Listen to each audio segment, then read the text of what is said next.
রমজান মানেই সংযম আর আত্মশুদ্ধির মাস। সূর্য ডোবার আগ মুহূর্তে ইফতারকে ঘিরে লন্ডনের রাস্তায় বসেছে বাহারি ইফতারির পসরা। প্রবাস জীবনে ব্যস্ততার মাঝেও জমে উঠেছে লন্ডনের ইফতারি বাজার। নানা স্বাদের দেশীয় খাবারের মুখরিত ইফতার আইটেম নিয়ে প্রবাসীরা জানিয়েছেন তাদের উচ্ছ্বাসের বার্তা।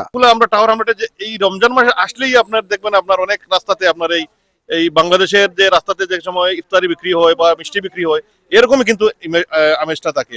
এই রমজান মাসে বিশেষ করে লন্ডন ওয়াইচকুল এরিয়াতে বাংলাদেশ সবকিছু মিলে। ইফতারি বাজার শুধুই ইফতার কেনার ক্ষেত্র নয়, এখানে প্রবাসীরা খুঁজে পান দেশের আমেজ, দেশের ছোঁয়া তাদের মনে প্রশান্তির বার্তা দিয়ে যায়। কিনলে দেশের অনাগত মনে হয়, শুধু দেশের মধ্যে সব ইফতার আছে। এখানে আপনি বলতে পারেন যে খন্ড বাংলাদেশে আছি আমরা। পুরো বাংলাদেশের একটা আমেজ, তারাবি, সেহরি, তারপরে আপনার ইফতার, এইসবগুলাই বাংলাদেশের মতো মনে হয়। ইফতারের সময় বোঝা যায় আমরা মুসলমান কমিউনিটি বোঝা যায় যে ইফতারের জামালা পুরো বাংলাদেশ আমরা আছি। ইফতারি ক্রয় করে শুধু ক্রেতারাই তৃপ্ত নয়, এবার বিক্রেতাদের রয়েছে বাড়তি আগ্রহ।